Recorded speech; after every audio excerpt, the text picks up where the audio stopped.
Senhores, sejam muito bem-vindos. E o vídeo de hoje vou contar uma história que vai servir de exemplo para o tema. E essa história ela é tão especial que merecia fazer parte de uma peça de Shakespeare ou de um Molière. De tantas riquezas, uma trama tão bem concertada que pode trazer variados exemplos em diferentes interesses. E essa história ela foi escrita pelo ateniense grego Xenofonte. Ele escreveu uma obra chamada Ciropédia, ou A Educação de Ciro. Ciro, o governante Aquemênida do território que os gregos chamavam Pérsia. Ciro o Grande, um grande monarca. Xenofonte escreveu esse livro como uma espécie de romance político. E ele vai descrever os comportamentos de um líder ideal.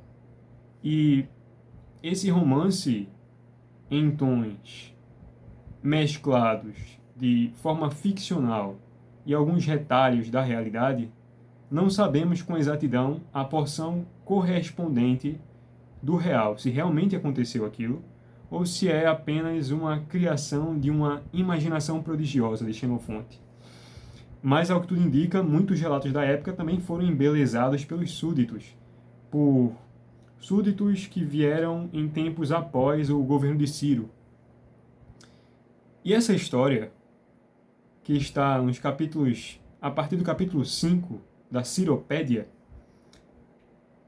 conta a história de Ciro, o seu mais fiel serviçal, companheiro, camarada e soldado, Araspas.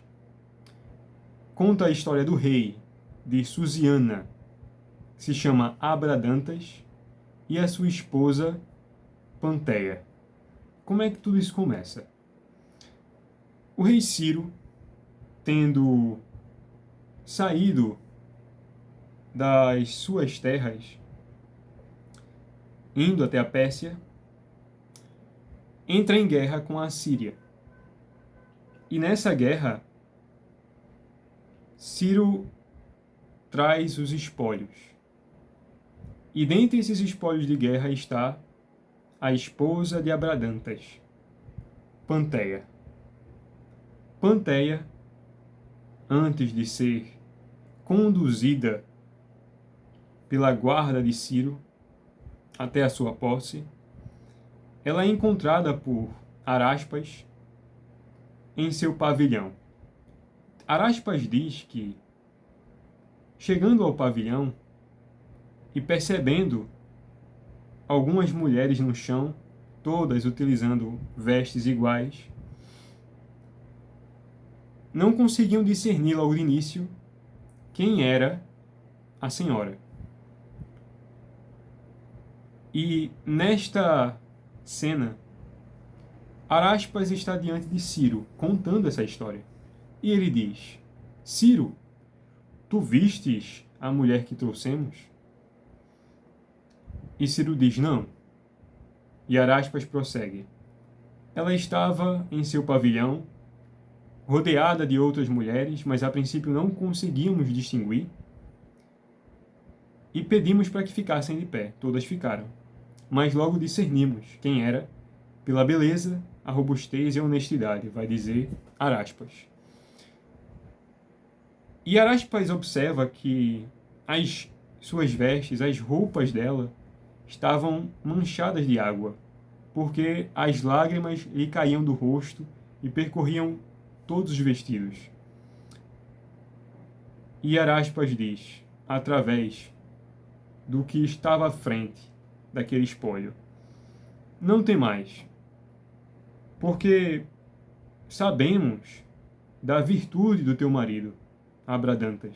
Abradantas que, nessa situação em que os persas venceram os assírios, Abradantas tinha sido enviado como embaixador pelo rei dos assírios, por conta de um tratado de ser bom anfitrião, até o rei, o monarca da Bactriana, a Bactria. E por isso Abradantas não estava com sua esposa nesta ocasião. E quando Panteia começa a chorar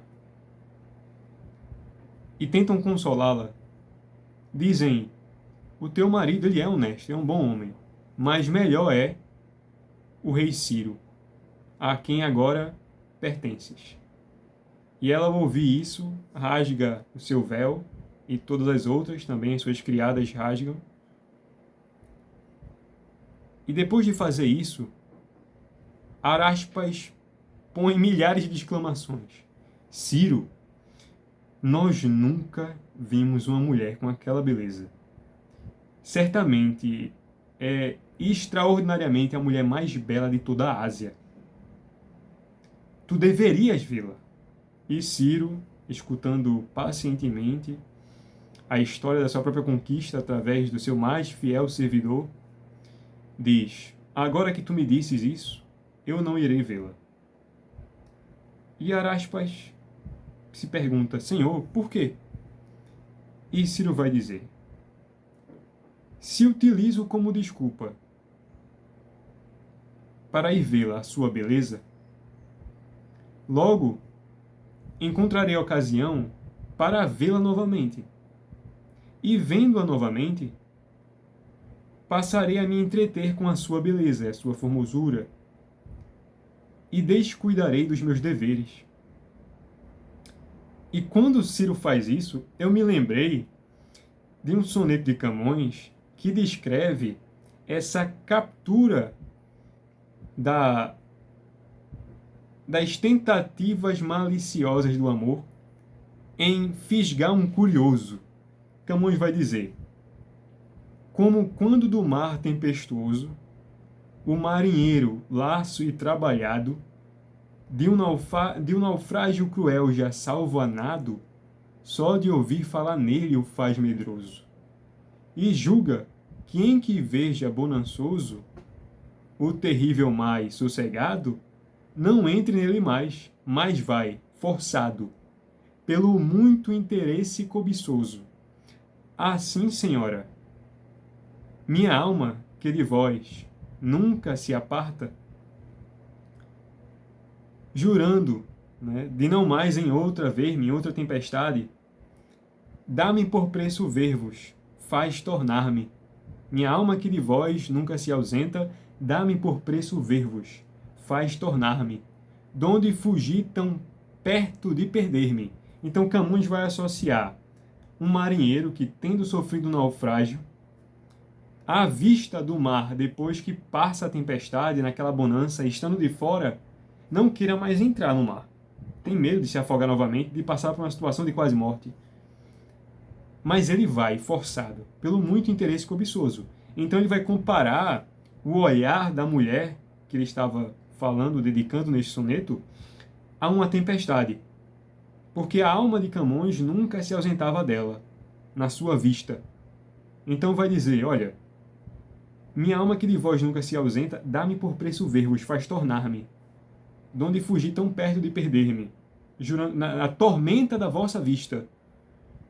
E o rei Ciro, um homem sábio, sabendo disso, ele consegue se esquivar dessa armadilha aparentemente inofensiva, que é de ver uma mulher famosa por sua beleza. E Ciro diz: não irei. E Araspas fala: Senhor, tu acreditas que um homem pode ser violentado a ultrapassar os limites dos seus deveres? Porque, assim como o fogo, ele queima a todos, mas é da sua natureza queimar quem se aproxima. Não é assim as mulheres. Por quê? Há entre elas as desejáveis e as indesejáveis. Mulheres que desejamos e mulheres que não desejamos. Mulheres que, mesmo sendo formosas, não são desejáveis a outros. Assim como um pai não deseja a filha, o irmão não deseja a irmã. E Araspas, inocentemente, confiado na honestidade dos desejos humanos, diz assim: certamente, o homem que vira um serviçal dos seus desejos, é porque nunca teve domínio sobre si mesmo.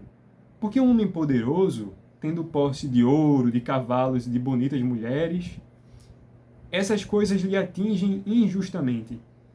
E ele não tem, para elas, tanta inclinação a ponto de ser dominado por elas. E o rei Ciro, escutando tudo aquilo, Araspas prossegue: Senhor,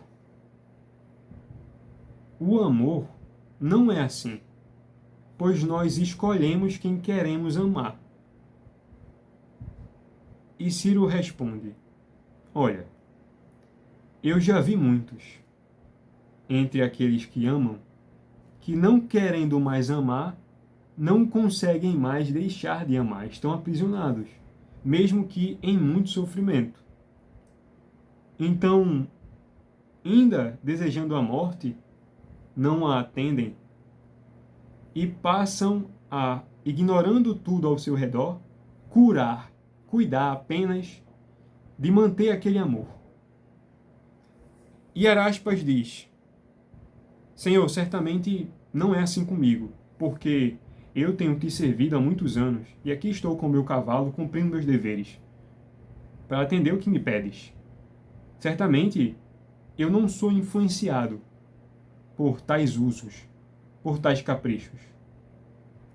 E Ciro diz: Disseste bem, então vai e serás o guarda dela, de Panteia, cuida dela, porque ela pode nos ser de muita utilidade. Dito isto, Araspas se retira da presença do rei Ciro e vai vigiar Panteia. E vai dizer que, a partir daquele momento, ignorando um aviso de Ciro, antes de deixar a corte, Ciro diz: Araspas, não se deixe apacentar do amor. Por quê? Ainda que o fogo dependa do toque para que você seja por ele inflamado, a formosura à sua distância, como raios, lança prisões. E Araspas começa a cuidar dos negócios que o seu senhor Ciro pediu. E ele a vê todos os dias. Vai dizer que Pantera é uma mulher de uma honestidade tão grande que mesmo o seu marido, de uma lealdade, mesmo o seu marido não estando presente, ninguém sabendo o que ela estava fazendo, ela mantinha-se fiel ao seu marido, tanto que o amava. Coisa rara. Uma mulher virtuosa nesse nível.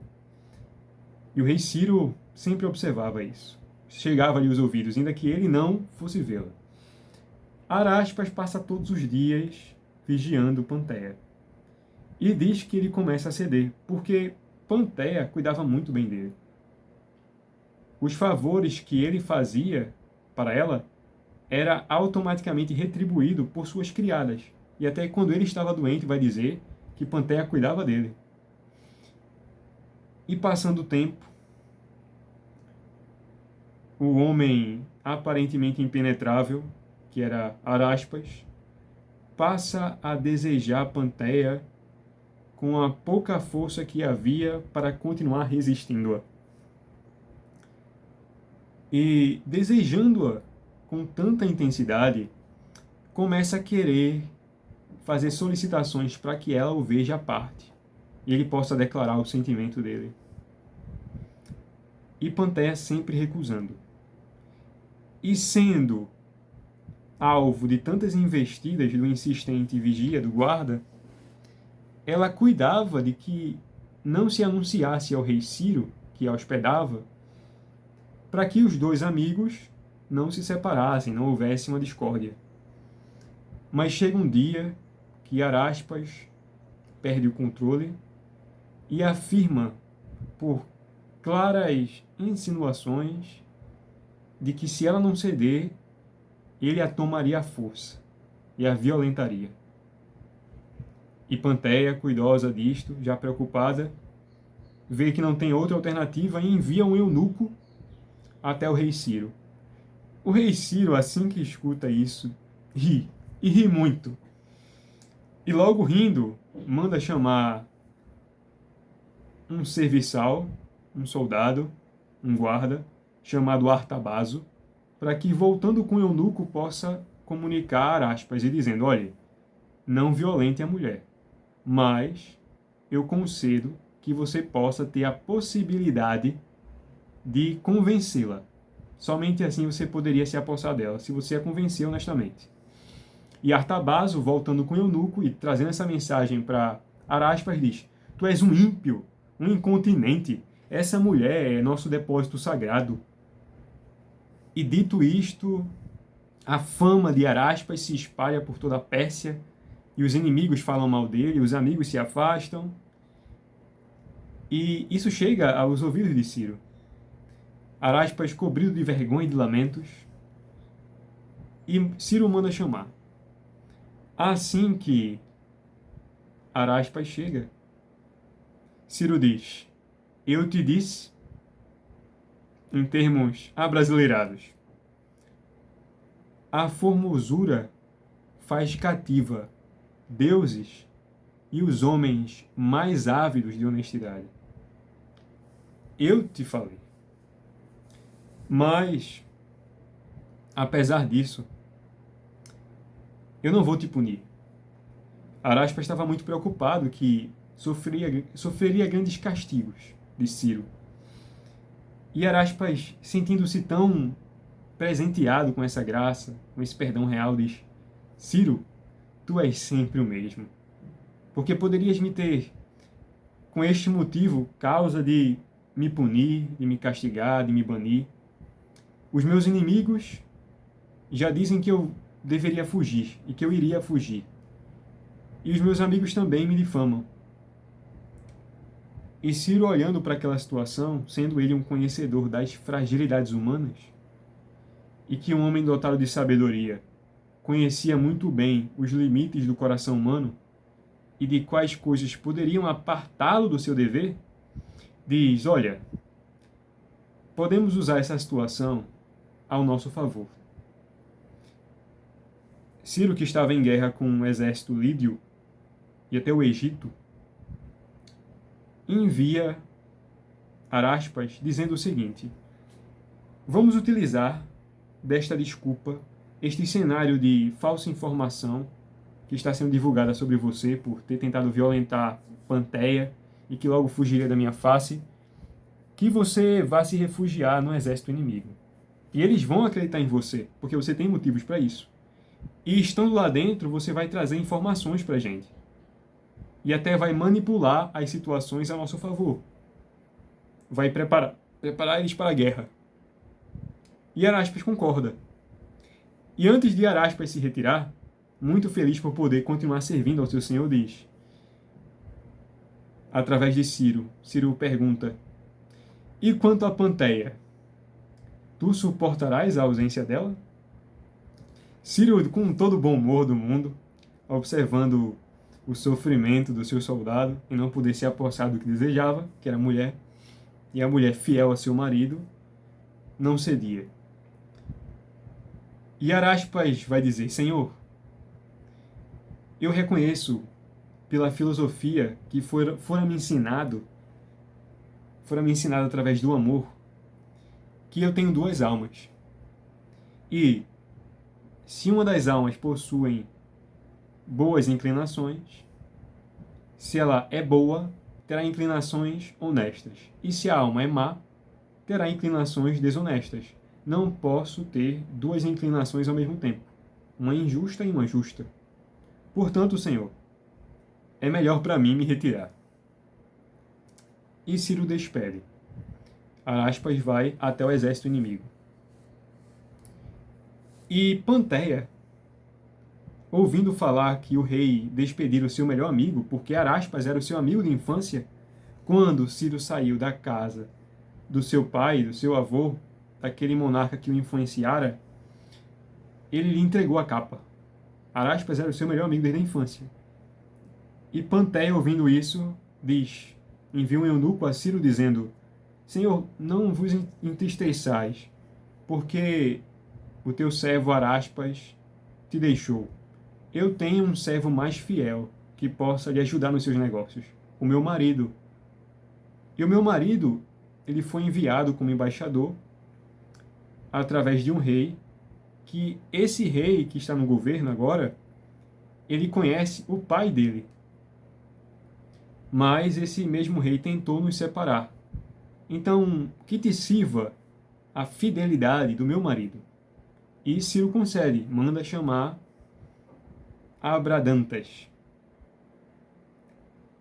E assim que o marido de Panteia chega, já nas mediações da Pérsia, onde alguns exploradores estavam por lá, ele já manda avisar a Ciro que ele chegara. E assim que ele chega até Ciro, Ciro o permite ver a sua mulher. Ele a abraça, através desse encontro completamente inesperado, e Panteia diz como foi bem tratada e honestamente cuidada pelo governo, pelo poder de Ciro. E o marido dela diz assim, olha, como é que podemos retribuir a esse rei por tão favorável honestidade? E Panteia vai dizer, ora, como é que podemos servir senão fazendo com ele o que fez com a gente?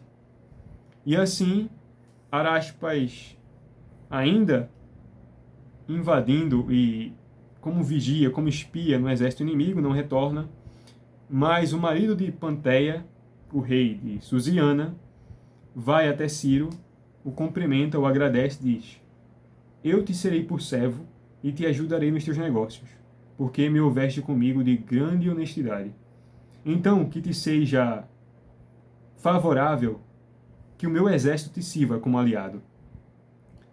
E vai dizer que Ciro diz, eu desejo e concedo que você passe tempo com a sua esposa, mas que retorne aqui para estar diante dos meus amigos e dos seus amigos. Ou seja, o próprio Ciro mostrando e demonstrando a importância do objetivo, que eram os deveres.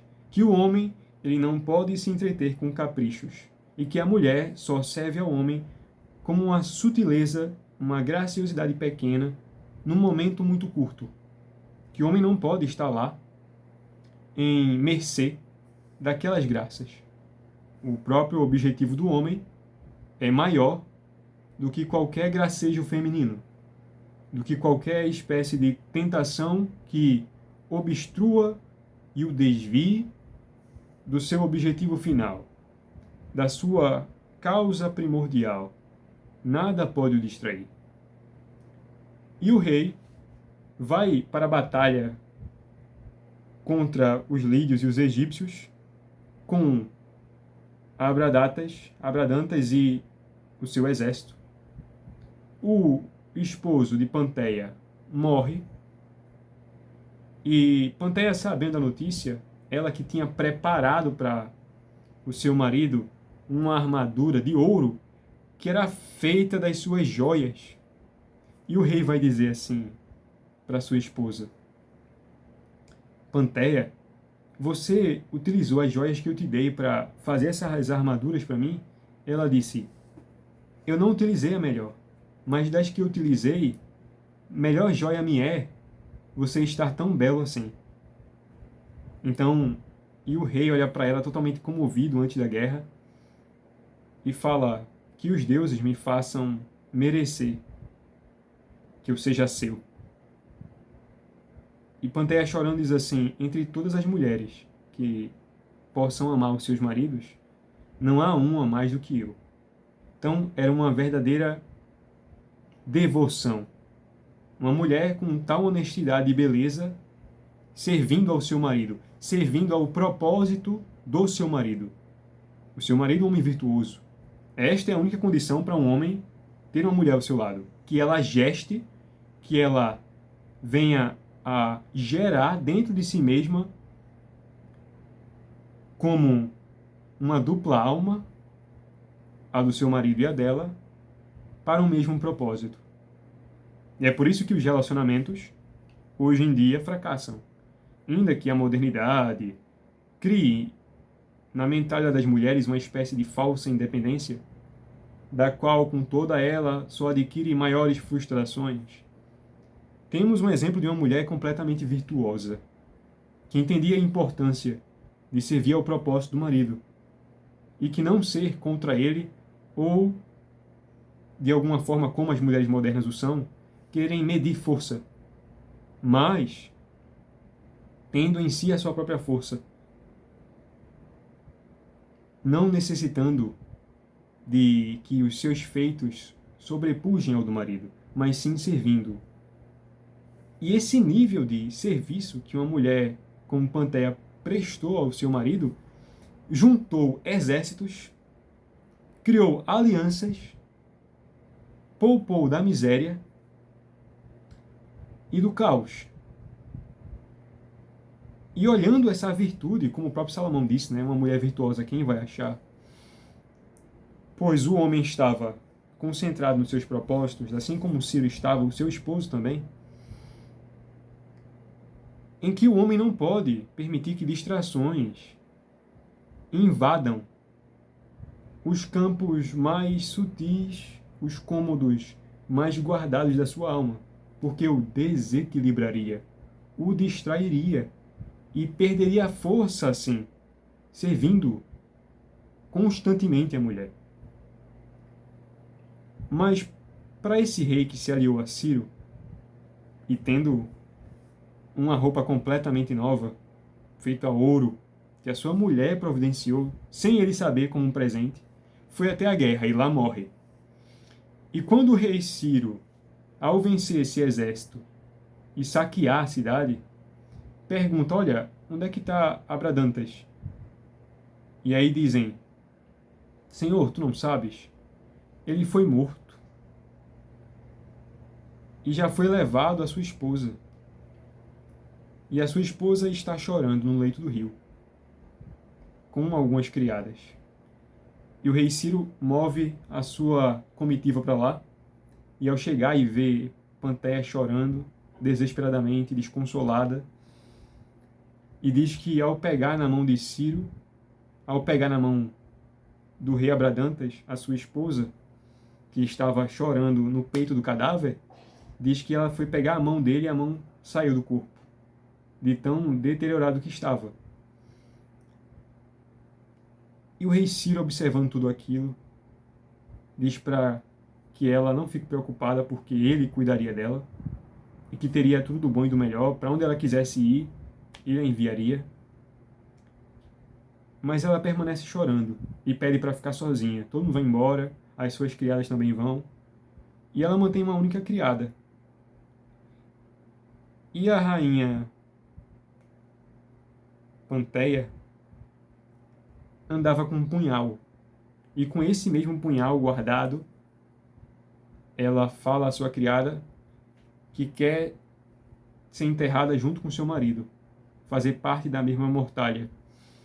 E ela saca o punhal e desfere contra si mesma, tirando a própria vida. E o rei Ciro voltou para tentar socorrê-la, mas já tendo morrido, fica completamente consternado com aquele casal, o tanto que amavam um ao outro. Faz menção ou não faz? É uma peça de Shakespeare. Merece uma peça. Pena que ninguém escreveu.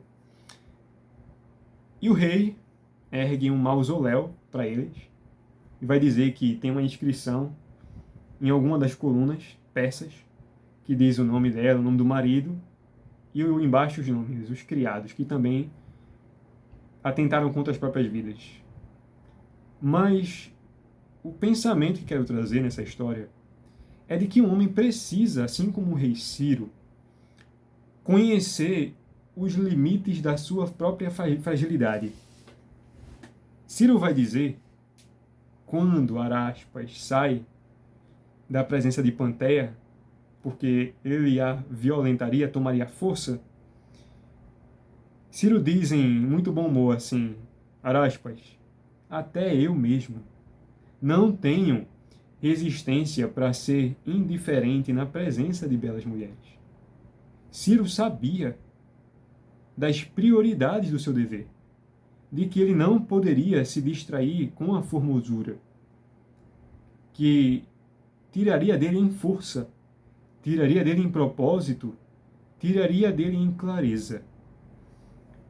E é esse esforço que reis, bons líderes, homens que possuem propósitos acima das próprias vidas, precisam continuamente recobrar o mesmo aviso, a consciência de que não cedam por uma inofensiva frequentação da formosura, que é desejável e extremamente gostoso, que ele se deteriore em fraqueza.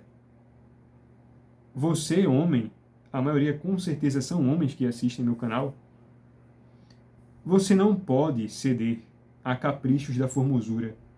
Você não pode desejar uma mulher mais do que deseja os seus propósitos, pois a mulher é suscetível à sua força, e à sua força de direção que a rege. Que a modernidade tente conspirar contra isso, nunca mudará a natureza. Somente em claridades você pode evitar de ser capturado pela falsidade dos amores, pela exigência infrutífera que a sua presença faz a todos aqueles que se aproximam dela. Você precisa se cercar em um ambiente da qual, mesmo diante das tentações que desvirtuam, que desviam, que distraem do seu caminho, os seus propósitos sejam tão mais desejosos para você que você arda muito mais em paixão por eles do que arderia na presença de uma mulher que seria afeiçoada a você, que seria semelhante ao seu ideal. Um homem precisa delimitar, como fazendo um cerco ao seu redor, o ambiente impenetrável do seu governo, não como Araspas, que, por se aparentar julgar de si um homem forte, experimentado em guerra, não sucumbiria às artes do amor. Porque, como diria Camões, porque contra olhar divino não vai defensa humana. A própria beleza faz menção ao divino, assim como uma beleza exagerada numa mulher. Ela vai capturar todos. E a sua força precisa ser concentrada e direcionada para o que é eterno. A mulher, naturalmente, não tem essa vista da eternidade. Todos os homens de gênio dirão isso. A visão espiritual e da eternidade é o homem que sustenta. É o homem desenvolvido intelectualmente, espiritualmente e emocionalmente. Você é o regedor. E a própria construção do seu império, esse império que, como a semelhança daquele filme King of Heaven, que fala do rei Balduíno IV, que seja um reino de consciência, em que a justiça seja, a seu bom termo, inspiradora de comportamentos virtuosos. Que você, reconhecendo em si mesmo as suas fraquezas, as suas malícias, os seus próprios pecados e tendências ao erro, você possa, olhando para os seus propósitos, é por isso que, até mesmo o vídeo que eu fiz anteriormente sobre que o brasileiro nasce sem referências, você precisa ter boas referências de homens de gênio, da qual possa se inspirar, não bilionários, não Zé Mané qualquer, mas homens de gênio, que passando por miríades de problemas, sendo sufocados em diversos pontos pelas fragilidades humanas, precisando lidar com as próprias armas, o próprio poder bélico da fortuna, você não seja dissuadido a não manter-se firme em seu destino. A sua postura precisa ser inabalável, mas não imune às fraquezas. Você vai ceder, sim, em certa parte, e é normal, quanto os usos que a natureza fará de você. Mas que você não seja para ela um espólio contínuo, perpétuo, que não saqueiem constantemente os seus tesouros, que as suas preciosidades íntimas sejam conservadas como seu tesouro avaro, que sejam conservadas distante dos olhos da futilidade e da banalidade, que você conserve-se firme em seu princípio e mantenha-se imperturbável. Mas para que essa capacidade de se manter resistente, assim como suportando um cerco indeterminado com poucos suprimentos, você precisa de ter ao lado do seu propósito todos os grandes homens de gênio. Se você procura uma obra para se orientar, eu recomendo muito que você leia a obra de Baltasar Gracian. Baltasar Gracian, que não me recordo agora o título do livro, ele faz muitas recomendações ao homem que queira virtuosamente se dirigir. E são conselhos em todas as áreas da vida. Modos de entrar e de sair, modos de permitir e não permitir, modos de ceder, modos de guardar-se, modos de buscar o propósito. Baltasar Gracian pode lhe ajudar com isso. Vou deixar aqui na descrição o nome do livro que eu recomendo. Recomendo também a leitura, com certeza, dessa obra que utilizei como referência para trazer a história de hoje, que é a Ciropédia. Mas a princípio que você leia toda a grande literatura. Não há caminho. Você não vai ficar inteligente lendo livros de ciência. Você não vai ficar inteligente lendo livros sobre teorias. Você não vai ficar inteligente lendo livros vagos. Somente a literatura poderá dar para você a verdadeira envergadura intelectual. Sem ela, você não pode fazer nada, porque o significado das coisas não irá apresentar para você a verdade e a realidade, mas apenas será, se ausente da literatura, uma espécie de adivinhação, onde a fraqueza da sua ignorância tenta estender diante de si mesma a desculpa. E essa desculpa virá através da falsidade. E a falsidade como lei que rege as consciências modernas. Portanto, não seja você mesmo um governado pela mentira, mas sim precisando lidar todos os dias com as inevitáveis incertezas que, se tomadas pacientemente, podem mostrar algum feixe de verdade, ainda que você não seja de todo saciado, se sentirá esclarecido. E então poderá falar verdadeiramente que entende alguma coisa, e não algo de alguém que falou para você, ou uma corrente de ideia que você se afeiçoou. Portanto, conheça os seus limites, estabeleça suas referências, e não se perca na formosura das mulheres. É isso, senhores.